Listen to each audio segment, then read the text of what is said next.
Extremism is a feature of average mind. बहुत important formula है sir.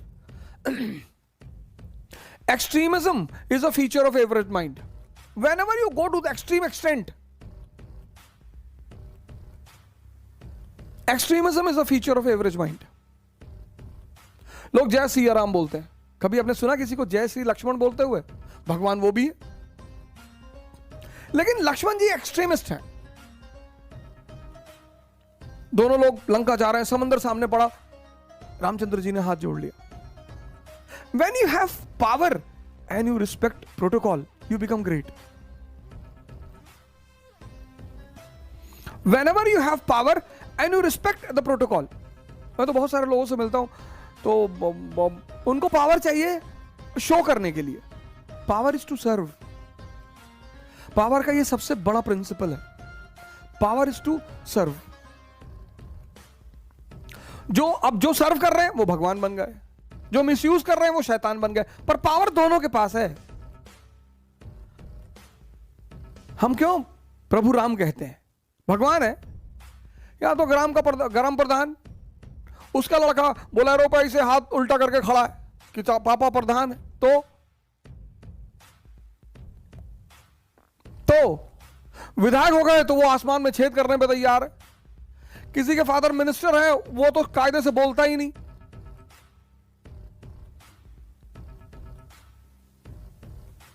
कहावतें सबको आती हैं कि फलदार वृक्ष झुक जाते हैं। कहावतें सबको आती, फॉलो करना। राम भगवान है, हाथ जोड़ रहे समंदर को। लक्ष्मण जी गुस्सा भी कर रहे हैं कि भगवान आप तीनों लोग को चलाने वाले, प्रॉपर आईएएस, फर्स्ट रैंक था आपका आईएएस में, आप हाथ जोड़ रहे? अरे 3 दिन तुलसीदास जी ने कितने प्यार से लिखा है, विनय न मानत जड़त जल 3 दिन गए 3 दिन बीत, और बोले राम सकोप तब भय बिन होए न प्रीत। 3 दिन, एक दिन नहीं सर, 3 दिन। अब तीसरा दिन भी जब वो नहीं सुन रहा है, तब उन्हें लक्ष्मण की तरफ पलटना पड़ा कि तू सही कह रहा था, निकाल लेके 47। और फिर समंदर देवता बाहर आते, हाथ जोड़ते कि प्रभु गलती हो गई। लक्ष्मण राम लंका पहुंचते हैं, वहां भी आप देखिए उनका पहला स्टैंड क्या है? मॉडरेट स्टैंड है।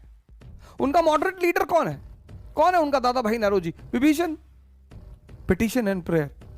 विभीषण हाथ जोड़ते हैं रावण के सामने कि सरकार प्लीज छोड़ दीजिए, किसी की पत्नी है, वैसे भी यह अधर्म है।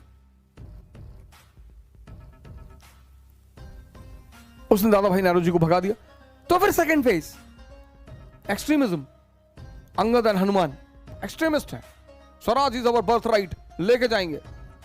जब वो भी नहीं माना तो फिर रेवोल्यूशनरी टेररिज्म। तब रामचंद्र जी ने कहा कि नहीं नहीं नहीं, मारना पड़ेगा, इसको उड़ाना पड़ेगा। किसी चीज का एब्रप्टली विरोध करना, that is why enlightened mind is always a typical mind for others, always. Gandhi सबको समझ में नहीं आ सकते, लक्ष्मण समझ में आएंगे, एकदम समझ में आएंगे, बहुत सही आदमी है, तुरंत गन निकाल लिया। गांधी नहीं आ सकते। An enlightened mind is generally a typical mind. उसका जो अप्रोच है, जैसे हम जब क्लास 9th 10th में गांधी जी को पढ़ते थे तो हमें लगता था कि यार क्या जरूरत है हाथ जोड़ने की अंग्रेजों को। वो एक एवरेज माइंड था, बच्चे का। जज्बा जो है ना, जज्बा, टेम्परामेंट जिसके पास नहीं होता ना, मैं तो मानता ही नहीं कि, जैसे मैं लोगों से मिलता हूं तो मैं एक चीज उनमें चप करता हूं कि जज्बा है, जज्बा है तो एम्बिशन तुम्हारे लिए है। नौकरी तो सभी करेंगे, 98% लोग दुनिया में नौकरी करेंगे, पर नौकर मेंटेलिटी का होना, नीचे यही तो कहता है, master morality and slave morality. Friedrich William Nietzsche कहता दुनिया में 2 ही तरह के लोग हैं, मास्टर मोरालिटी, और गुलाम भी है ना तो अदा रहेगी उनके अंदर, एक टाइम बीइंग के लिए गुलाम हो सकते हैं, मेंटेलिटी नहीं चेंज होगी। जंगें तो जीती ही जाएंगी सर, और जीत और हार जैसा कुछ होता ही नहीं जीवन में। Life is a game, simple. Life is a game. हमारे जो पहले टीचर रहे, मेरे पिताजी, उन्होंने बड़ी सारी बातें मुझे सिखाई। अक्सर मैं उनका नाम लेता हूं, श्री माता प्रसाद ओझा जी। पोस्ट मास्टर रहे, पोस्ट मास्टर से रिटायर हुए गोंडा हेड ऑफिस से। रिटायरमेंट तो वो हुए वजीरगंज पोस्ट ऑफिस से, लेकिन बड़ी आम सी जिंदगी शुरुआत की, बड़ी कॉमन सी जिंदगी उन्होंने शुरुआत की।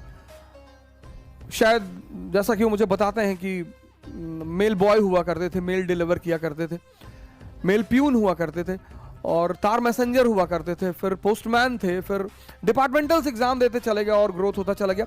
तो मुझसे कहते थे कि बेटा देखो, जीवन में मैं तो बहुत कुछ नहीं कर पाया, शायद मैं उतनी हिम्मत नहीं जुटा पाया, लेकिन उन्होंने कुछ चीजें मुझे सिखाई। उनमें से एक ये भी कहा ये जो डिफीट वर्ड है ना, डिफीट कुछ दुनिया में वर्ड बनाई है, एरिस्टोक्रेसी ने बनाया है। जो शाही वर्ग है ना, इसने कुछ शब्द बनाए हैं, ये खुद तो नहीं मानती। जैसे राहुल जी हैं, इतने इलेक्शन हार चुके हैं, उनके नेतृत्व में कांग्रेस हार चुकी है, लेकिन फिर भी लड़ते हैं।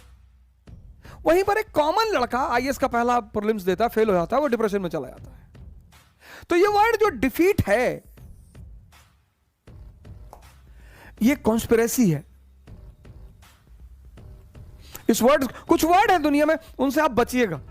डिफीट जैसा कुछ भी नहीं होता, कुछ भी नहीं होता। When you are struggling, struggle is a very good thing in life. No one will be there in your life, and that's very good. तपस्या करते वक्त कहां लोगों की जरूरत है ही नहीं। Buddha is wandering in entire northern India, पूरे उत्तर भारत में बुद्ध घूम रहे हैं। जब वो घूम रहे हैं, उस वक्त एक दो लोगों का नाम सामने आता है। वो बच्ची जो है गया में, जिसने उन्हें दूध और चावल खिलाया, बाकी कौन मिला, किससे मिला, पता ही नहीं।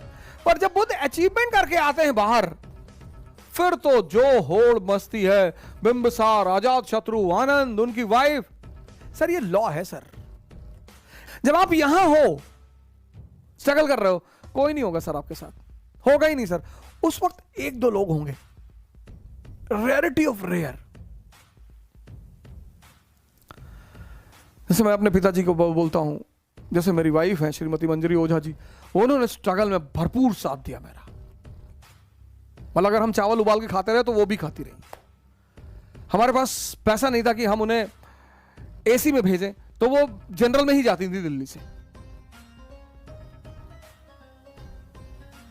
बहुत कम लोग होते हैं सर, वो डरने की बात नहीं होती सर, अच्छा है। इसीलिए बहुत बड़े घर के जो लोग होते हैं ना, बहुत पैसे वाले घरों के लोग जो होते हैं, बहुत पावरफुल घर के जो लोग होते हैं, वो बहुत लोगों से घिरे हुए होते हैं। That is the biggest distraction when you are struggling. अगर आपकी आप देखिए, इस बात को गौर करें कि जितने ऊंचाई नीचे तबके से लोग ऊपर उठकर जितने ऊंचा पहुंच जाते हैं, उतना आम तौर पर एरिस्टोक्रेसी के लोग नहीं पहुंच पाते। लालू जी उसका बहुत बड़ा एग्जाम्पल है, मुलायम सिंह यादव जी उसका बहुत बड़ा एग्जाम्पल है। एज अ पॉलिटिशियन वो कैसे थे वो मुझे नहीं पता, उस पर मैं चर्चा नहीं करूंगा। मायावती जी उसका बहुत बड़ा एग्जाम्पल है, क्योंकि जितने लोग आपके पास रहेंगे उतना डिस्ट्रैक्शन। अगर आप आईएएस की तैयारी करते हैं और 10 दोस्त हैं आपके, आप खतरे में हैं सर, हो ही नहीं सकते। 15 दोस्त हैं, 20 दोस्त हैं, 25 दोस्त हैं, हो ही नहीं सकते सर। एक होगा कोई जो आपको हर हफ्ते फोन करके बोलेगा, यार आज बाजार में जा रहे थे, पंडित जी मिले थे, तुम्हारा नाम बताए, बोला प्रॉपर आईएएस, भले उसे कोई ना मिला हो। हर वो आदमी जो आपको उत्साह दे रहा है, वो आपका दोस्त है। हर वो आदमी जो आपको उत्साह दे रहा है, हर वो आदमी जो आपकी मुसीबत में आपको याद करता है, वो आपका दोस्त है। ये सब पैरामीटर्स हैं सर। वो जो शराब पे आपको बुला रहा है, वो तो दोस्त है ही नहीं सर, उसका तो डायरी से नाम ही काट दीजिए, पॉसिबिलिटी ही नहीं। बुला रहा है, इनवाइट कर रहा है। जो आपको जूस पीने के लिए बुला रहा है ना कि यार अवध हो जा, आ जाओ शाम को, आज 10 ग्लास अनार का जूस पिएंगे, वो दोस्त है सर।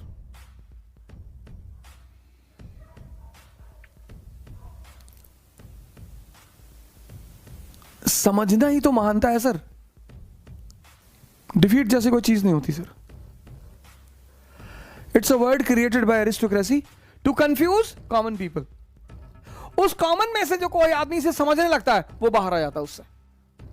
अंबेडकर बाहर आ गए, गांधी बाहर आ गए, कलाम बाहर आ गए, लिंकन बाहर आ गए, सब नहीं आ पाते सर। सबको समझ में ही नहीं आता। लोग हंसेंगे मेरे ऊपर, हंसने दो। हम कौन सा मुगल खानदान से हैं कि लोग हंसेंगे तो हमारा कुछ बिगड़ जाएगा। और अगर आप हैं तो फिर आप चिंता करिए, हम तो नहीं थे।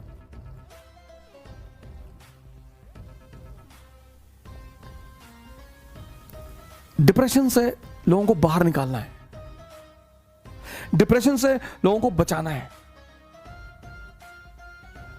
गेम चलता रहेगा सर। अग्रवाल साहब ने कहा ना, the show must go on. Game तो चलेगा सर, गेम तो खत्म ही नहीं होगा। इंटरेस्ट बड़ी प्यारी चीज है सर। हम सब इंटरेस्ट को जानते हैं, समझते हैं, बहुत इंपॉर्टेंट चीज है सर। पर मैंने कहा ना, एक्सट्रीमिज्म, दुनिया में 2 ही 3 शब्द तो समझने लायक हैं, बाकी सब कुछ समझना नहीं है सर, कुछ भी नहीं। वो 2-3 शब्द अगर आप समझ गए, उसमें से एक शब्द है इंटरेस्ट। बड़ा प्यारा शब्द है सर। लेकिन मानवता के नाते, ह्यूमनिज्म के नाते, कुछ काम बिना इंटरेस्ट के भी करना चाहिए।